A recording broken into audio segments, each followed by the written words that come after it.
you ever wish your day wasn't dictated by your health? Are you tired of being tired all the time, or is pain holding you back from enjoying your time with your family? Would you like to manage your symptoms holistically, but you just don't know where to begin? I am so excited that you're here. This podcast will help you understand how natural remedies work so you can relieve your symptoms and live a fuller life.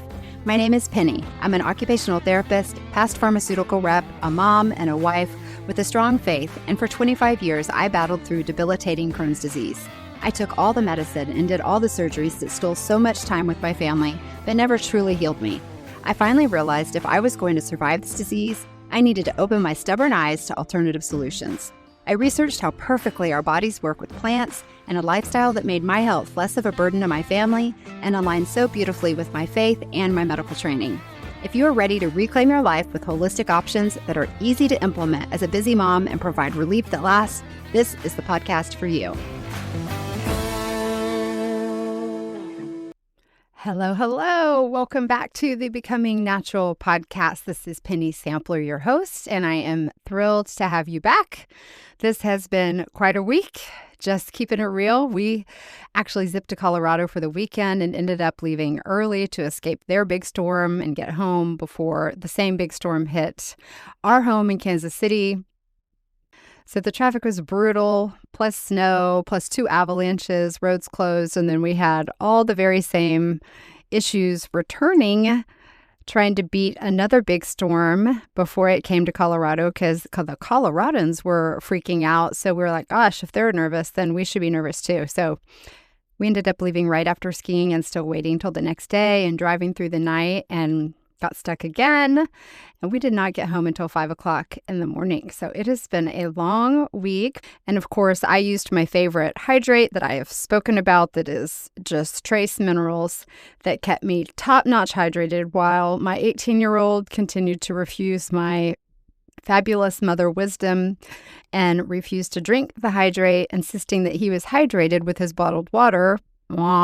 Wrong, because the minerals aren't there. So he was blaming his joint pain on lacrosse or being so tall that it's hard to snowboard and bending down all the time. Someday, I hope the child will listen to his mother.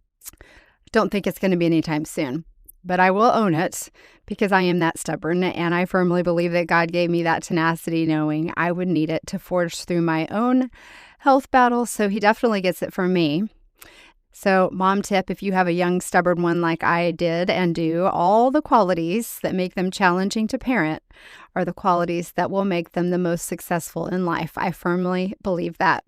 Stubbornness and tenacity might have their own weaknesses otherwise, but they are certainly qualities that make you never, ever want to give up. So we are both a work in progress. Isn't it so much fun learning to parent the you out of your own child? Yeah, I'm learning that one. This week, the title of our podcast is, we're on podcast episode 22, The Best Foods to Consider When Eating for Crohn's Disease.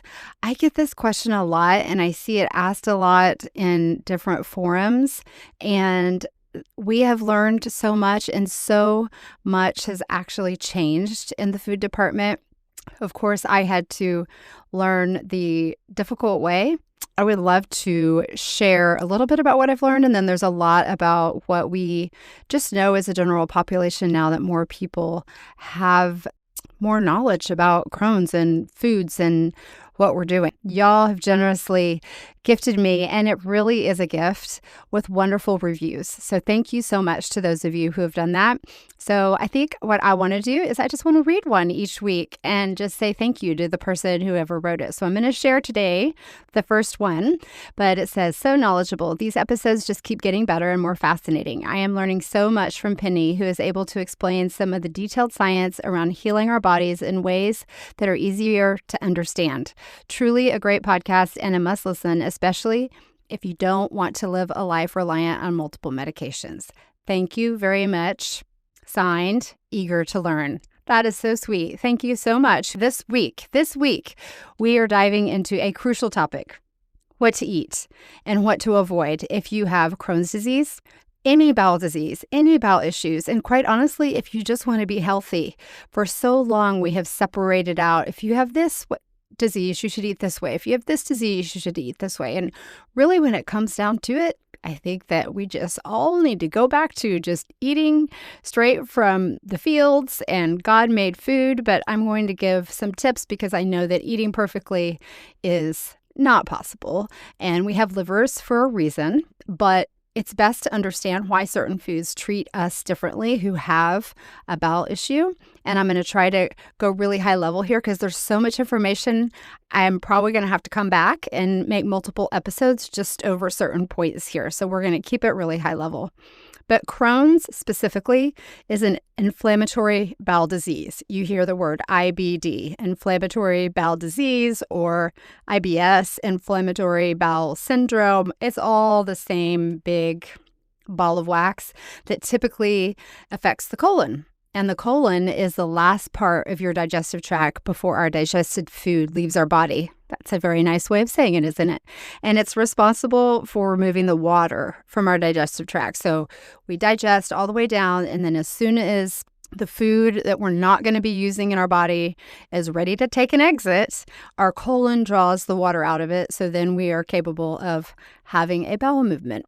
So when the colon is inflamed and aggravated and mean and angry and unable to do its job effectively because it's diseased, the water is not removed from our bowels. And one of the most common symptoms of Crohn's is the big D, the diarrhea. All of that involves painful gas, painful strictures, fatigue, and often weight loss. Of course, I was the unicorn patient, and I went undiagnosed for so long simply because my colon is absolutely healthy. All of the symptoms that I just described above in the colon were actually going on in my stomach. So I had chronic vomiting, my stomach swelled shut, requiring surgeries to allow just even simply water to pass through. I had the painful strictures in my small intestine, ulcers, gas. Gut issues are for the birds. My point is that no matter what your diagnosis is, barring maybe diverticulitis, we know more about food and ingredients that are triggers and foods that heal now more than we have ever known in the past. I think I read a statistic that was something in the 90 percentile, somewhere in there, of illnesses are completely preventable. We are causing our own problems by the things that we put on, in, and around our bodies. Maybe not even intentionally. If you were committed, and I firmly believe in the incredible healing benefits of the Candida diet, which I have spoken about, I think episode 3 or 4, I'll link them up in the show notes. If you are committed to eating strictly and carefully for even 2 weeks, ultimately, it's eating anti-inflammatory foods. If you are committed to being able to do that, foods that are gentle on our gut, easy to digest, that allow our gut to heal by decreasing the inflammation that inhibits healthy digestion, I think that you can heal yourself. So I have this one quote that I keep handy all the time, and I was trying to look it up to make sure I said it just right, and I found a second one. So I have 2 great quotes right now, but the first one that I looked for is by Ann Wigmore. The food you eat can either be the safest and most powerful form of medicine or the slowest form of poison. Think on that one for a minute. And then another great one right by it was by Thomas Edison. The doctor of the future will no longer treat the human frame with drugs, but rather will cure and prevent disease with nutrition. How about that? Thomas Edison said that. So I say all this with complete and total respect for a very brutal and painful disease, regardless of your diagnosis, be it Crohn's, colitis, which means inflammation of the colon, very similar, IBS, IBD, leaky gut, SIBO, ulcers. There is an imbalance in your gut biome. Those are fighting words these days. We hear gut biome everywhere we go, but your gut biome is simply the balance of your gut of the good and the bad bacteria. And your gut literally goes from your mouth to your anus. It's all connected. It's one big, long, hollow tube. Imagine it that way. It's all connected. So when we take antibiotics, we wipe out all the good and the bad bacteria, allowing our gut from mouth to anus to overpopulate with bad bacteria, being completely uncontrolled by the good bacteria. This is what often puts us into a disease state. You might say, well, I don't really take antibiotics. And maybe you don't take them for your own illness. But antibiotics are in our food. They're in our beef, in our chicken, in our pork, in our milk, in our cheese. You are ingesting antibiotics. And if you aren't looking for antibiotic-free meat and dairy, you might start. All those antibiotics add up, and they are what's causing the antibiotic resistance diseases that we have today. Those are hugely on the rise, and it's because we are what we eat. We are ingesting what is put in our food, even when our food was alive. So if I had known when I was 16 what a probiotic is, which is the opposite of antibiotic, I might not have ever gone down the road that I did. But as crazy as it sounds, I am grateful for every day, for everything I've been through. There are too many blessings to count in only the way God can make lemons into lemonade. But the depths of my friendships that grew, my marriage, my faith, I became fearless, grateful for little things, learned to let go of a lot of things. And at such a young age, it was a gift to both my husband and I to mature spiritually so quickly when we were so young in our marriage. So how do you heal the imbalance of the gut? Well, to start with, I would say take probiotics. And then your next question is, well, how do you know what probiotic to take? Because there's 10 billion of them, right? I actually have several that I can recommend. But the bottom line is, if you're looking at the ingredients on probiotics, is that you want a probiotic that has the most variety of bacillus strains, meaning not 1 or 2 or 3, but maybe 5, 6, 7, you'll see them, and the most billions of CFUs. That stands for colony forming units. Like anything you find in health and wellness world, just because it claims to be healthy does not mean it's healthy. Remember the vitamin and the porta potty story?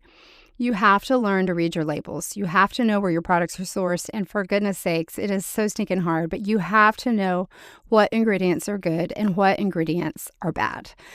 Whether you or a loved one are dealing with Crohn's or any kind of bowel disease, it's not one size fits all. But knowing which foods can soothe and which foods can trigger symptoms is crucial. When I was learning all of this 25 years ago, it was surprisingly very new information. These days, we are fortunate enough that we know that eating this way is a good way for anyone to eat, regardless of if you're ill or if you're not ill. It's how we stay healthy. So let's break it down. First, foods that can trigger inflammation. So if you have Crohn's, you probably already know that some foods can cause painful flare-ups. There's different reasons for flares, and reasons are actually kind of important to understand. Are you having pain because you have strictures, which is a narrowing in your intestine and your stomach that's making it difficult for food to pass? Or is your stomach ulcerated and you're having the kind of pain where your feeling is burning or nausea from ulcers in your stomach? Are you eating foods that cause gas? Gas is truly one of the most painful feelings, and it is not given nearly enough credit where credit is due.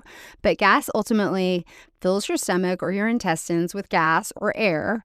And if you have any sort of lesion or ulcer or thinning of the lining of the gut, it's like a balloon stretching, and it stretches out that painful spot. It is a killer. It is painful, and everyone has it. Don't let anyone tell you otherwise. But for whatever reason, when you have obviously sores or lesions in your stomach or your gut, it makes it so much more painful. So here are some of the biggest culprits. And please note, not everyone is affected in the same way for the reasons mentioned above. We all have different reasons for our pain. So we don't all have the same physical problem. I find that most people I talk to, everyone has one of just a few triggers. One of them is fake sugars, which is mine. So I'm a big proponent of not even letting one fake sugar pass your mouth. Typically, they're getting a little more crafty with how they put them in ingredients, but they typically end up with the OL, sugar alcohols. So the OL, like an alcohol. Wheat or gluten tend to be triggers. Dairy, corn. Those are kind of the 4 major triggers that people talk about hurting themselves. So there are certain kind of foods that we need to be aware of that can trigger our feelings. Number 1, dairy products. Many people with Crohn's are lactose intolerant, meaning the dairy can trigger bloating, cramping, diarrhea. Actually, tightening down your dairy. Is dairy that you're drinking or eating and cheese, is it antibiotic and hormone free? Does it have steroids? There will always be a debate between the consumer and the farmer, but the Farmer wants their animals to be big and fat and weigh as much as possible at sale to get the most money for their animal. Yes, animals have diseases and the antibiotics prevent those, or parasites, the way that we raise livestock today en masse. However, if you have an issue with your gut biome, likely caused not only by the overuse of antibiotics, but your gut biome also gets degraded because of all the antibiotics we put in our food. So if you're struggling because your gut biome, and then you eat dairy with more antibiotics in it, or chicken, or meat, or pork, it's not going to feel good because you're just adding to your problem. Personally, I ate cheese. I love cheese. I ate healthy cheese, raw cheese, like it was going out of style. And cheese actually helped me because it's naturally constipating. So one of my first GI doctors used to laugh at me because I was not a fan of taking meds back then, even when I didn't understand necessarily the healthy part of it. And I told him if I had loose stool, I ate cheese to stop me up. And if I was constipated, I ate oatmeal to open me up. And he shook his head and just laughed. And he was like, if it works for you, it works for you. It's fine with me. So after dairy, the next thing you want to avoid, which kind of is a no-brainer, but fatty and fried foods. High-fat foods can be tough on the gut for anyone, leading to increased inflammation and discomfort.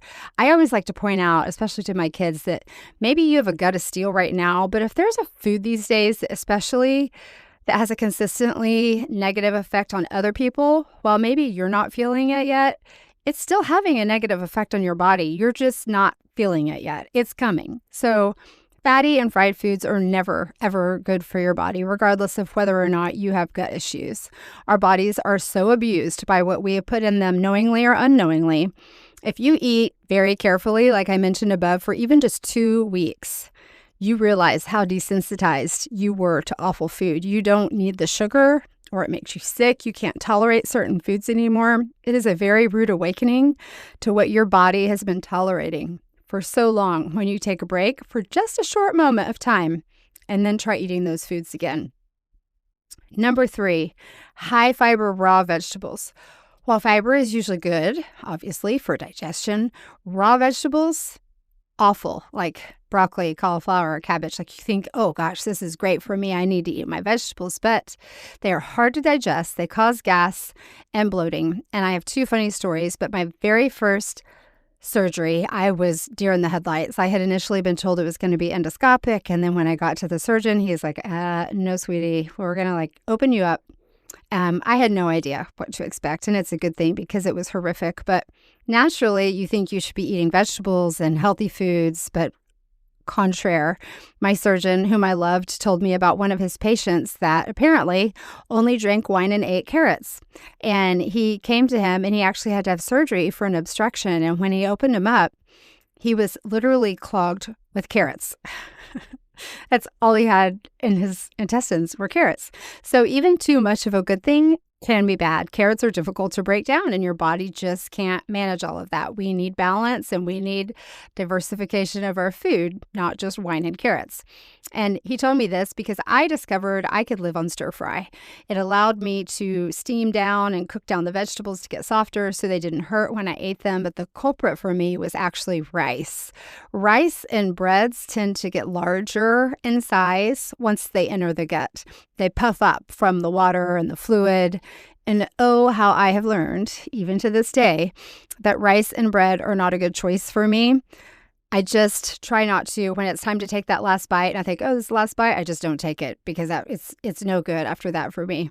But finally, after I was septic, I had been nicked in a spot on my colon that required a temporary ostomy, which was the least fun 6 weeks of my life, but I count my blessings that it was not permanent. However, when you are digesting everything from a bag in your stomach and you can see everything that is going on, you learn really quickly what is gassy and what goes right through you. And I kid you not, I would take a bite of broccoli, even mushy hospital food broccoli, and within minutes, that darn ostomy bag was literally blowing up like a balloon.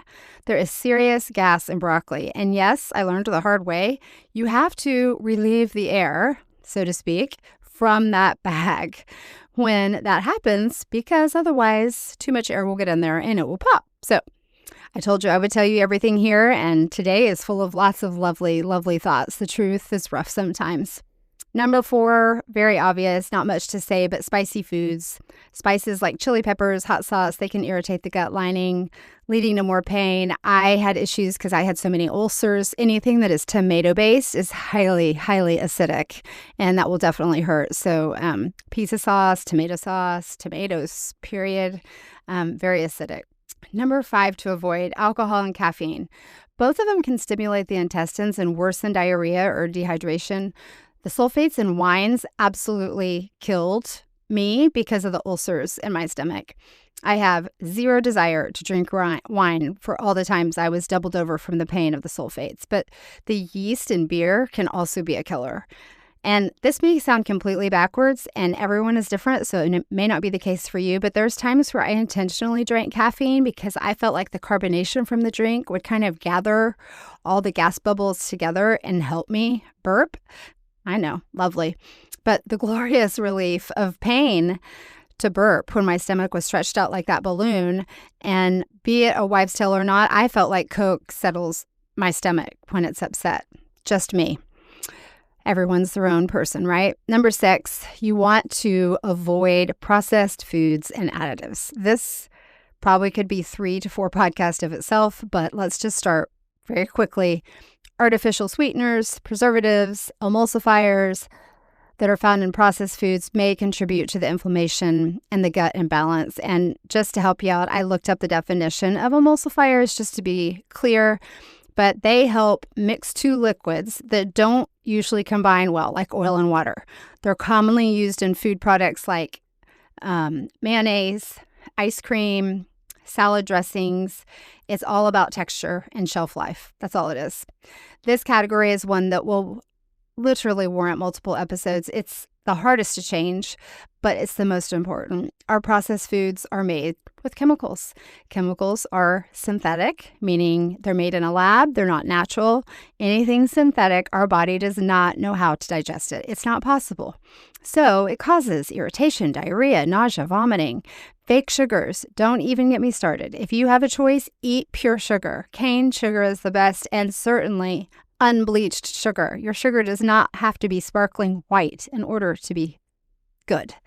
Fake sugars are chemicals. Anything diet or low fat is a chemical poop storm, to be kind. I used to have that quote on my refrigerator. If it is diet or low fat, something good and natural has been removed and replaced with something fake. Your body knows how to digest natural and good. It does not know how to process chemicals and fake. So many times leading the chemicals wandering around in your body, unable to be digested, and actually making you fatter. For the people who drink diet drinks and things like that, they actually make you fatter. So I am so sensitive to fake sugars that one time I was in the ER, and it was one of those nights that I had to have my husband talk me through the drive. I was in so much pain. I got to the hospital, and I didn't even know if I could get from my car to the ER door. I was in that much pain. And I called my mom and dad and my best friend, and I just said, please pray for me. Just pray for the pain to subside so I can walk in the door. Of course, like a total miracle, the pain faded, only to return the minute I sat down in the waiting room. And once I got to the back into my room, they gave me medicine I was used to taking, but instead of telling me it tasted bad, they just automatically put it in Crystal Light, which is loaded with fake sugars. They do that a lot in the hospital. And they didn't ask me, but no big deal. They do it for everybody. They were being kind to try to eliminate the bad flavor of the medicine. And I was too focused on getting the morphine drip because I was in that much pain that I just took it, and I wasn't even thinking. And within seconds, I asked the nurse if I just took Crystal Light, and she said yes, and kind of questioned me. And I said, I'm going to puke. And she just barely got the bucket to me before it all came back up. My body resists fake sugars instantly. They are definitely my trigger. Another one to avoid, nuts and seeds. This is kind of obvious, but they're difficult to digest. They may cause irritation, specifically during flare-ups. They can get hung up in ulcers, or they can scrape across painful spots. If you have diverticulitis, they might send you to the moon. Diverticulitis means that you have these little pockets or bulges in your intestines, so things, particularly nuts and seeds, get stuck in those spots. And because the food doesn't move out of there and it gets caught in there pretty easily, those little diverticuli can become infected and very, very painful. So nuts and seeds are a big no-no because they can really aggravate what's already aggravated. Gluten, obviously, some people with Crohn's are sensitive to gluten, which can trigger inflammation in the intestines. This is a whole nother podcast as well. In fact, I need to interview my sister who has celiac, and I hear it all the time from people. People who have gluten allergies in the States can go to Italy and eat a loaf of bread with no issue. I'm dying for my sister to put this to the test. While I don't feel good after I eat anything bready or heavy on gluten, I'm not gluten resistant. I just don't choose to eat it often because it makes me feel bad. However, I am more in the camp these days that we are not actually allergic to gluten in the US. You can shoot me. I'm not saying anything scientifically proven here, but our wheat is so genetically modified that the wheat today that we're eating is not the same wheat that we had even 20 years ago. So I fully believe that the response we're having as a society to gluten, indicated by the fact that we can go to Italy and eat their gluten, is a reaction to the chemicals used either to treat the wheat for pests, to fertilize our plants, our crops, or to genetically modify our wheat to increase production. So one of those, I fully believe. These are foods that are gut healing foods for Crohn's or any sort of gut issue or just simply to be healthy. So let's talk about what foods can nourish your gut and reduce inflammation, which is the whole goal. All of this is reducing inflammation because the inflammation is what is causing us so many problems. But number one, low fiber fruits. Bananas, melons, easy to digest foods, basically. The less work we put on the gut, the greater the chance it has to heal. However, in my opinion, sugar of any kind is inflammatory, even if it is from fruit. So I am not personally a big fan of fruits to reduce inflammation, unless it's your blueberries, blackberries, raspberries, fruits that are low in sugar and super high in antioxidants. Number two, lean proteins. Yet another big subject. Chicken, turkey, fish, eggs, they provide essential nutrients without triggering inflammation. When I was so sick, we lived in Houston, and there was nothing I craved more than fresh grilled salmon. My husband is an amazing griller, and he would make salmon for me when I just felt so bad. It provides your omegas. Grilling is an incredibly safe and healthy way to cook. Fish is incredibly easy to break down in your body. It doesn't require a bunch of sauces or spices to taste amazing. Fish is amazing as long as you know that you're getting good fish. I live in Kansas now, which as a general rule, I do not buy fish in a landlocked state. So I don't get very much fish these days. Eggs, 100%. After I was septic and I really battled getting my protein up, I remember my nurse saying to me, "Miss Penny, for the rest of your life, you must eat an egg a day." And we all joke, an egg a day. So I eat at least one egg every single day. I got really tired of scrambled eggs pretty quickly, so I would add cheese or green chili salsa if I was feeling okay. But these days, I can eat a breakfast burrito, I can eat quiche, egg casseroles. I get really creative, but eggs are very safe for me. And again, I'll make an omelet for dinner. We have to be so careful, even when we're trying to be healthy, you still have to be careful about what you put in your body. So starting with eggs. Brown eggs, they taste better, for the record. Fresh eggs from your backyard, from your own chickens, are the healthiest. But if that's not possible, you want free-range chicken pecking eggs like they live in the wild, not farm-raised. Farm-raised means that they are literally crammed into these overly crowded pens. Yuck. I'm just going to stop there. Fresh is best. Just if you can buy eggs on the side of the road or you have a friend with chickens, that's the way to go. Number 3, nourishing foods, cooked vegetables. Like I said before, instead of raw vegetables, opt for well-cooked vegetables such as carrots or zucchini or spinach. They're gentler on the gut. And just like I said about my stir fry, I would just walk through the vegetable section and just pick a bunch of vegetables, chop them up, throw them in the wok and, put in a little bone broth. And I could pick whatever vegetable I wanted, throw it in my wok, steam it, and it was delicious. Number 4, like I said, bone broth above. It's packed with collagen and amino acids. Bone broth helps soothe and repair the gut lining.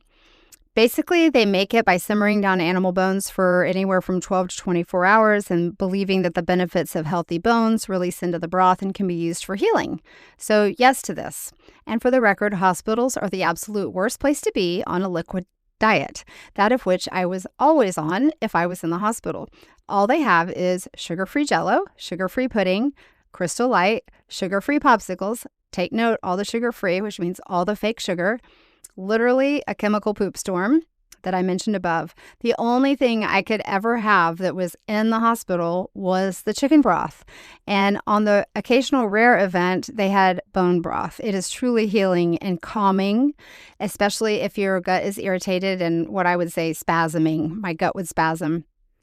White rice and mashed potatoes are very simple carbohydrates. Like, they're easier to digest. They provide energy without irritating the intestines.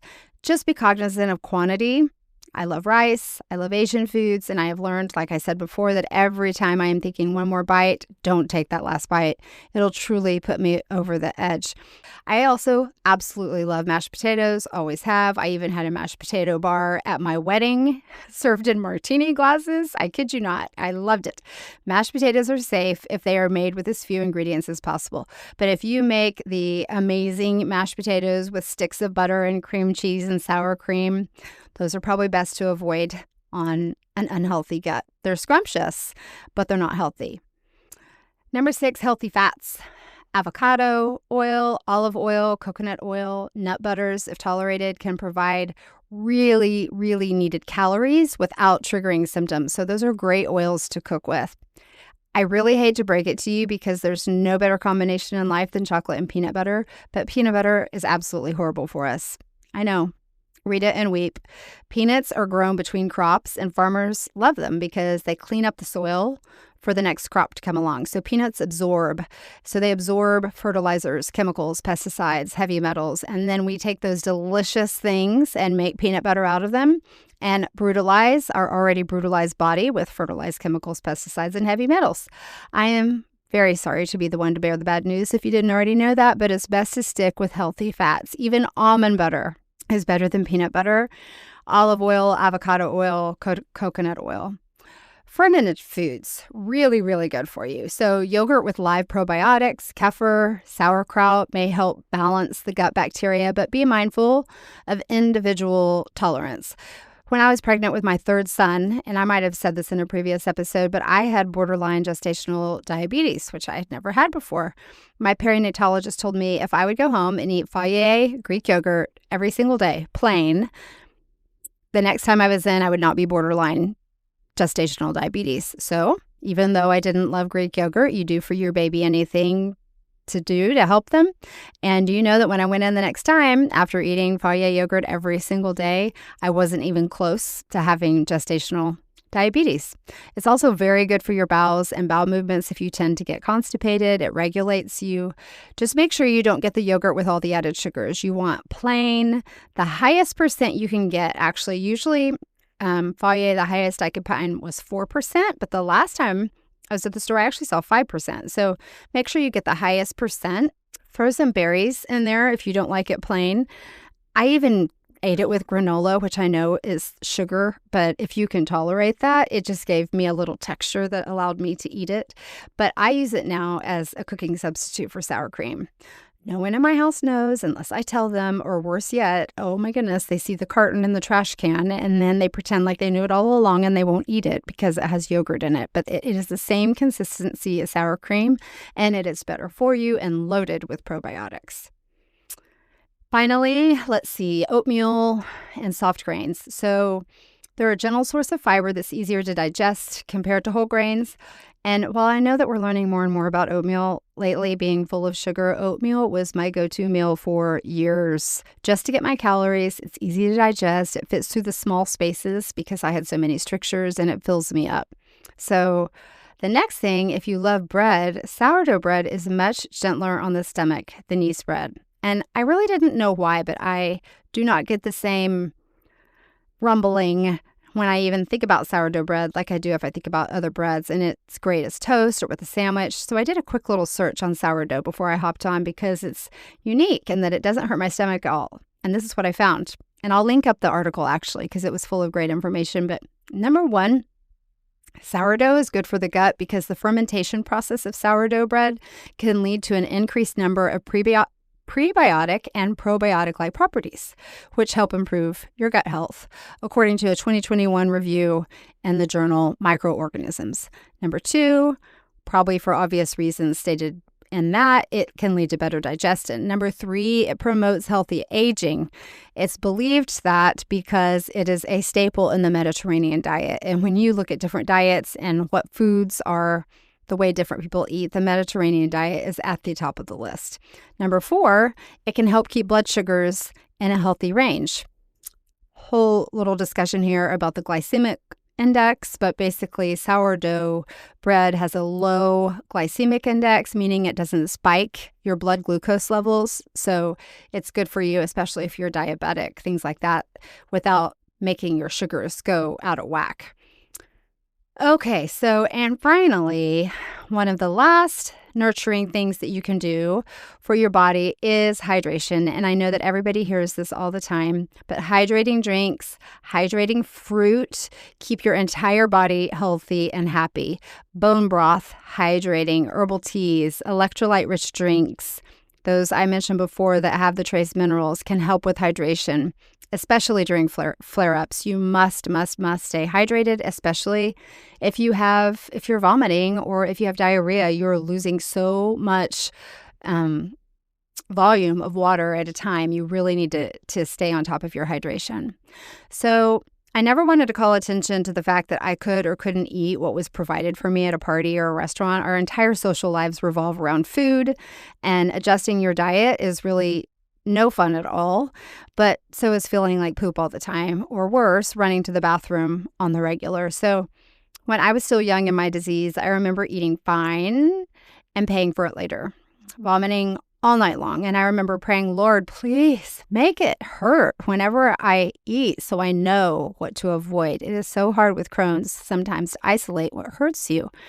But those were my famous last words, because very soon after that, pain came along quite readily and my prayers were answered. But the best way that you can figure things out, and what my doctor suggested in the very beginning, and I'm so grateful for, is to keep a food journal. And I know that sounds like a pain, but my doctor told me to track several things that not everybody tells you to. I tracked what I ate, breakfast, lunch, dinner, snacks, and how I felt afterward, to identify triggers down to little things like make sure you include if it had garlic in it, if it had cinnamon in it, if it had pepper. Like there are seasonings that trigger people that they're unaware of. You never know what's triggering you. But the best advice he gave me was to take my temperature 4 times a day. That was when I made a true revelation. But I first discovered that my average daily temperature was 97.1. So when I went to the doctor and I had 98.6 or 99 and they thought nothing of it, I actually really did have a fever, and low-grade fevers are a common symptom of Crohn's disease.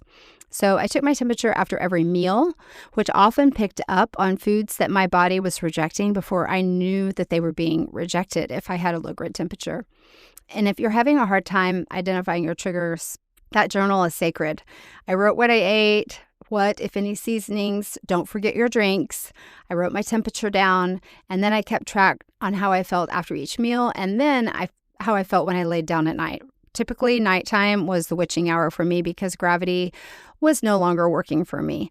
Definitely keep a food journal, because looking back over it, it's easy to connect the dots to the things you might not know because you just don't know what causes problems. Sometimes they're delayed effects. Eat small, frequent meals. This goes without saying. Large meals can be hard to digest, so aim for, 5 to 6 smaller meals throughout the day, which we are all supposed to be doing. Everyone should be doing this, regardless of whether you're ill or not. It's better for your body. And did you know that your body prioritizes digestion based on what is easiest to digest first? So if you have steak and potatoes, guess what? Your body is going to digest those potatoes first because they are easy. Meanwhile, as my doctor so eloquently told me, that steak is just going to sit there and rot in your stomach while your body digests those mashed potatoes, leaving the steak to sit there, and that's what would hurt me. So if I want a steak, which I love, I'm a meat and potatoes kind of a girl, for me, it had to be grass-fed because it's easier to break down, and that's the only thing I could tolerate. But I can eat a steak, but that's all I eat, which is plenty for me. But that way, my body starts digesting it immediately, and really gets it broken down faster. So now those little things I've changed through my life are just, I don't realize that they're different, but that's just simply how I live. But next, when we talked about the stay hydrated part, I want to call attention to one thing is drink plenty of water to prevent dehydration, especially if you have diarrhea. Go back into listen to my podcast on hydration. I'll link it in the show notes, but I'm convinced drinking water is no longer keeping us hydrated like it used to. We need the minerals and the vitamins that come out of the soil, out of the rocks, out of the ground. We're not getting them if you drink out of water bottles, or even our tap water is horrible. Obviously, fruits are a great place to find hydration.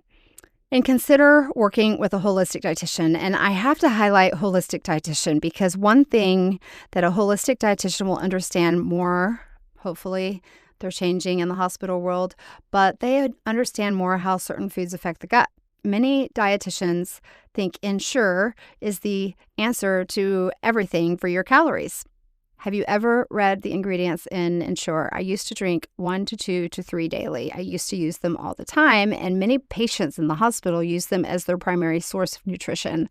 But fully recognizing that Ensures are for many who really need to supplement their diets, their additions to what they do, there are several red flags. Number one, there's 210 milligrams of sodium, salt, but okay, if that's all they're getting, 20 grams of sugars. But when it comes to vitamins, it says it offers less than 0.5% of needed vitamins and minerals. So if that is your primary source of nutrition, that's not cutting it.